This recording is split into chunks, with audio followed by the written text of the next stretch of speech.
Hello friends, कैसे हो? Hope सब बढ़िया होगे। Welcome to my YouTube channel UGC NET commerce made easy. जैसे आपको पता है, यहाँ पे आपको पेपर टू कॉमर्स जिसका पेपर कोड है 08, उसका कंप्लीट सिलेबस कवर अप करवाया जा रहा है from unit 1 to unit 10। Revision series paper 1 और पेपर टू कॉमर्स के यूट्यूब पे कंडक्ट की जा रही है, नहीं इवन टेलीग्राम चैनल पे, उसका लिंक डिस्क्रिप्शन में मिल जाएगा। यूनिट 3 बिजनेस इकोनॉमिक्स की हमारी चल रही है। सो जो आज हम टॉपिक्स करने जा रहे हैं, ये पेपर के पॉइंट ऑफ व्यू से बहुत इंपॉर्टेंट है। बहुत सारे इसमें से क्वेश्चंस आते हैं। देखो, बिजनेस इकोनॉमिक्स में प्रोडक्शन एकदम कोर है। ये बताता है कि फर्म्स कैसे इनपुट्स या लाइक जो लेबर कैपिटल लैंड को यूज करके आउटपुट यानी गुड्स या सर्विसेज बनाते हैं। पर ये इतना सिंपल नहीं है। इनपुट्स का यूज बढ़ाने या प्रोपोर्शंस चेंज करने से आउटपुट का बिहेवियर अलग अलग होता है। इसीलिए दो बड़े लॉस हैं, लॉ ऑफ वेरिएबल प्रोपोर्शन और law of returns to scale, जो अब आज हम करने जा रहे हैं। और साथ में इकोनॉमिक्स ऑफ स्केल का कॉन्सेप्ट है, जो बताता है कि स्केल बढ़ाने से कॉस्ट कैसे घटती है। इन लॉस का रूल है फॉर्म्स को गाइड करना। एंड अगर लॉ ऑफ वेरिएबल प्रोपोर्शन है की बात करें, जब एक इनपुट बढ़ता है और बाकी फिक्स्ड होते हैं तो आउटपुट कैसे चेंज होता है। Law of returns to scale, जब सारे इनपुट्स प्रोपोर्शनेटली बढ़ते हो तो आउटपुट का क्या सीन है। तीसरा, इकोनॉमिक्स ऑफ स्केल, बड़ा स्केल इज इक्वल टू कम कॉस्ट, और ये कैसे कम करता है। अब इनको हम आज अच्छे से डिटेल में करने जा रहे हैं। स्टार्ट करते हैं हम। लॉ ऑफ वेरिएबल प्रोपोर्शन, ठीक है।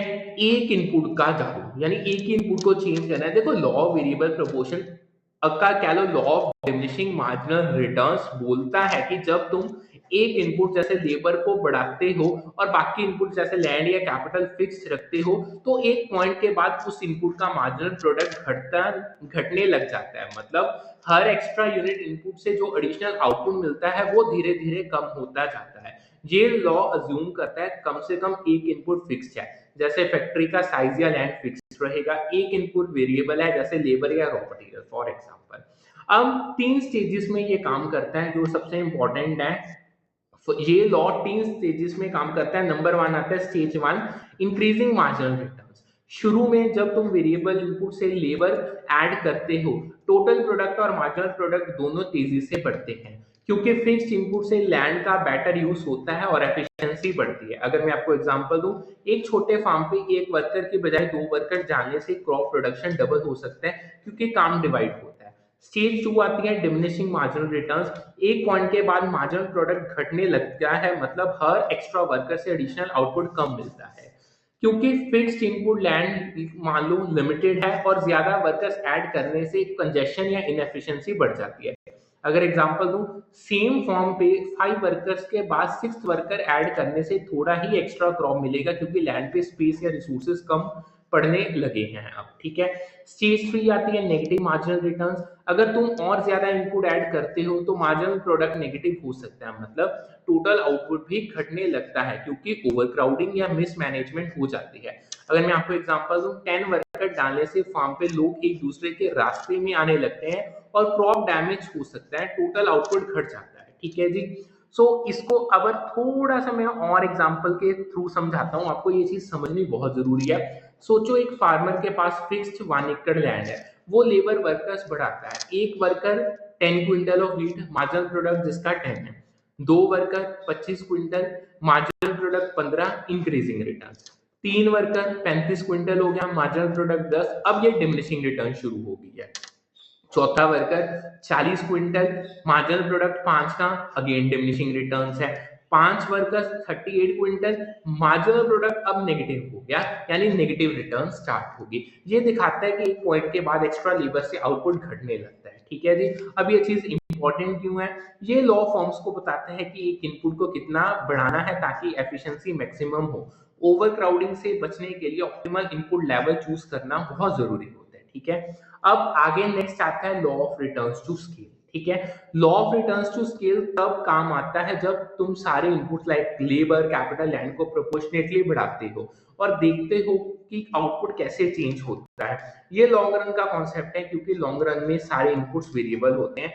ये तीन पॉसिबिलिटीज देता है। नंबर फर्स्ट आती है कांस्टेंट रिटर्न्स टू स्केल, तब होता है जब सारे इनपुट्स को सेम प्रोपोर्शन में बढ़ने से आउटपुट भी सेम प्रोपोर्शन में बढ़ता है। ये एक नॉर्मल चीज है, ठीक है। कांस्टेंट यानी सेम प्रोपोर्शन, ठीक है। अगर मैं आपको एग्जांपल दूं, अगर तुम लेबर और कैपिटल दोनों डबल करो और आउटपुट भी डबल हो जाए तो ये कांस्टेंट रिटर्न्स होगा, ठीक है। सेकंड आता है इंक्रीजिंग रिटर्न्स टू स्केल, तब होता है जब इनपुट्स को प्रोपोर्शनेटली बढ़ाने से आउटपुट ज्यादा से ज्यादा बढ़ता है। फॉर एग्जांपल इनपुट्स डबल किए और आउटपुट 2.5x हो गया, ठीक है। अब ये कब होता है? ये इकोनॉमिक्स ऑफ स्केल की वजह से होता है। More division of labour and specialisation, बड़ा स्केल अलाउ करता है वर्कर्स को स्पेसिफिक टास्क पे फोकस करने को, जो प्रोडक्टिविटी बढ़ाता है। Productive utilisation of machinery, large scale operations में मशीन्स का फुल यूज होता है, एफिशिएंसी बढ़ती है। Lower procurement and logistic cost, bulk buying से रॉ मटेरियल सस्ते मिलते हैं और लॉजिस्टिक्स ऑप्टिमाइज्ड होते हैं। इकोनॉमिक्स इन एडवर्टाइजिंग, बड़ा स्केल मतलब बड़े कंपनीज जो कॉस्ट इफेक्टिव होते हैं, ठीक है। तीसरा आता है decreasing returns to scale. Decreasing returns to scale तब होता है जब इनपुट्स को प्रोपोर्शनेटली बढ़ाने से आउटपुट कम से कम बढ़ता है। फॉर एग्जाम्पल इनपुट्स डबल किए पर आउटपुट सिर्फ 1.5x ही हुआ। अब ये क्यों होता है? ये इनएफिशिएंसीज की वजह से होता है। अब अगर मैं कारण बताऊं, लैक ऑफ कोऑर्डिनेशन, बड़ा स्केल मतलब ज्यादा कॉम्प्लेक्स मैनेजमेंट जो मिस्टेक्स या डिलेस क्रिएट करती है। डिमिनिशिंग मार्जिनल प्रोडक्टिविटी, इनपुट्स को ओवरयूज या मिसमैनेजमेंट आउटपुट को लिमिट करती है। अब ये इंपॉर्टेंट क्यों है रिटर्न्स टू स्केल? ये लॉ ऑफ फॉर्म्स को बताता है कि लॉन्ग रन में स्केल कैसे बढ़ाना है। कांस्टेंट रिटर्न सेफ है, इंक्रीजिंग रिटर्न्स प्रॉफिट बूस्ट करती है, पर डिक्रीजिंग रिटर्न से बचना जरूरी होता है। ये चीजें आपको पता चल जाती है, ठीक है। होप सो आपको समझ आ गया होगा। अब नेक्स्ट टॉपिक आता है इकोनॉमिक्स ऑफ स्केल का। What are economics of scale? देखो, इकोनॉमिक्स ऑफ स्केल वो कॉस्ट एडवांटेजेस हैं जो फर्म्स को मिलती हैं जब वो अपने प्रोडक्शन वॉल्यूम या स्केल बढ़ाते हैं। इसका मेन कंडीशन है long run average cost per unit घटता है जब आउटपुट बढ़ता है। मतलब जब तुम बल्क में प्रोड्यूस करते हो पर यूनिट कॉस्ट कम हो जाती है, एफिशिएंसी बढ़ती है और प्रॉफिट्स ऊपर चले जाते हैं, ठीक है। अब इकोनॉमिक्स की ऑफ स्केल के टाइप की बात करें, ये अलग अलग तरीके से आते हैं। Number one, internal economics of scale. ये तब होता है जब कॉस्ट पर यूनिट फर्म के साइज पे डिपेंड करता है, ना कि इंडस्ट्री पे। फॉर एग्जांपल एक फर्म अपने बड़े फैक्ट्री में मशीन्स का बेटर यूज करते हैं या बल्क बाइंग से रॉ मटेरियल सस्ते खरीदती है। Second, external economics of scale. ये तब होता है जब दो कॉम्प्लीमेंट्री प्रोडक्ट्स एक ही फर्म बनाती है और एवरेज मैन्युफैक्चरिंग कॉस्ट घटती है। फॉर एग्जांपल एक फर्म जो स्मार्टफोन्स और ईयरबड्स दोनों बनाती है, शेयर्ड प्रोडक्शन फैसिलिटीज या सप्लाई चेन से कॉस्ट सेविंग पाती है, ठीक है।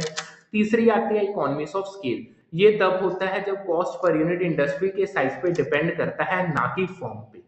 फॉर एग्जाम्पल अगर पूरा स्मार्टफोन इंडस्ट्री स्केल बढ़ाता है तो कंपोनेंट सप्लायर्स भी बल्क में सप्लाई करते हैं, जो सब फर्म्स के कॉस्ट को घटा देते हैं, ठीक है।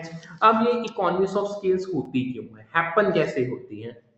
एक बार फिर वही फैक्टर्स जो इंक्रीजिंग रिटर्न्स के लिए काम करते हैं। Number one, division of labour and specialisation. बड़े स्केल पे वर्कर्स या मशीन स्पेसिफिक टास्क पे फोकस करते हैं, प्रोडक्टिविटी बढ़ती है। Efficient machinery use, large scale operations में मशीन्स का फुल कैपेसिटी यूज होता है, वेस्ट कम होता है। बल्क प्रोक्योरमेंट, रॉ मटेरियल या इनपुट सस्ते मिलते हैं जब तुम बड़े ऑर्डर्स देते हो। एडवर्टाइजिंग इकोनॉमिक्स, बड़े कंपनीज ज्यादा कॉस्ट इफेक्टिव होते हैं, एक ही एड से बड़ा ऑडियंस कवर होता है। अब why economics of scale are a big deal, क्यों इंपॉर्टेंट है? देखो, ये फर्म्स को कॉम्पिटिटिव एज देती हैं, ठीक है। लोअर कॉस्ट, नंबर वन, सस्ता production is equal to higher profits या लोअर प्राइसेस जो कस्टमर्स को अट्रैक्ट करेंगे। सेकेंड, मार्केट डोमिनेंस, बड़े प्लेयर्स जैसे अमेजोन, रिलायंस छोटे कॉम्पिटिटर्स को कॉस्ट एडवांटेज से हरा देते हैं। तीसरा, इनोवेशन, कॉस्ट सेविंग से फर्म्स रिसर्च एंड डेवलपमेंट में इन्वेस्ट कर सकती हैं, न्यू प्रोडक्ट्स लॉन्च कर सकती हैं, ठीक है। अगर हम इन जितना मैंने आपको करवाया उनको आपस में लिंक करें, हाउ दीज कॉन्सेप्ट्स करें, ये तीन concepts law, variable proportion, returns to scale और इकोनॉमिक्स ऑफ स्केल एक साथ फर्म्स के प्रोडक्शन डिसीजंस को पूरा ब्लूप्रिंट देते हैं। Law of variable proportion short run में बताता है कि एक इनपुट बढ़ाने से आउटपुट कैसे चेंज होता है। डिमिनिशिंग रिटर्न से बचने के लिए ऑप्टिमल इनपुट लेवल चुनो आप। Returns to scale long run में बताता है कि सारे इनपुट स्केल अप करने से आउटपुट पे क्या बिहेवियर है, कांस्टेंट इंक्रीजिंग या डिक्रीजिंग होगा। थर्ड, इकोनॉमिक्स ऑफ स्केल, ये कॉस्ट पर्सपेक्टिव देता है, बड़ा स्केल कैसे एवरेज कॉस्ट घटाता है और एफिशिएंसी बढ़ाता है। सो अगर मैं इसको कंक्लूड करूं, ये पूरा टॉपिक एक बात बताता है, प्रोडक्शन इकोनॉमिक्स फर्म का दिमाग है। Law variable proportion short run में बताते हैं कि एक इनपुट का ओवरयूज कैसे आउटपुट को हर्ट कर सकता है। Return to scale long run में स्केल अप का रोड मैप देता है, कांस्टेंट इंक्रीजिंग या डिक्रीजिंग। और economics of scale cost saving का सीक्रेट सॉस है जो बड़े प्लेयर्स को मार्केट में किंग बनाने में हेल्प करती है। ठीक है। होप सो आपको सारा समझ आ गया होगा। ये 3 इंपॉर्टेंट टॉपिक थे, तीनों में से क्वेश्चन आए हुए हैं पेपर में, मैंने आपको तीनों ही डिटेल में करवा दिए। कोई डाउट है तो आप कमेंट सेक्शन में पूछ सकते हो। पूरा कंप्लीट सिलेबस आपको यूनिट 1 से 10 तक करवाया जाएगा। टारगेट यही है, JRF plus UGC NET in one attempt. So करते हैं आज का सेशन वाइंड अप, फिर कल मिलेंगे with the new session with the new set of topics. Thank you.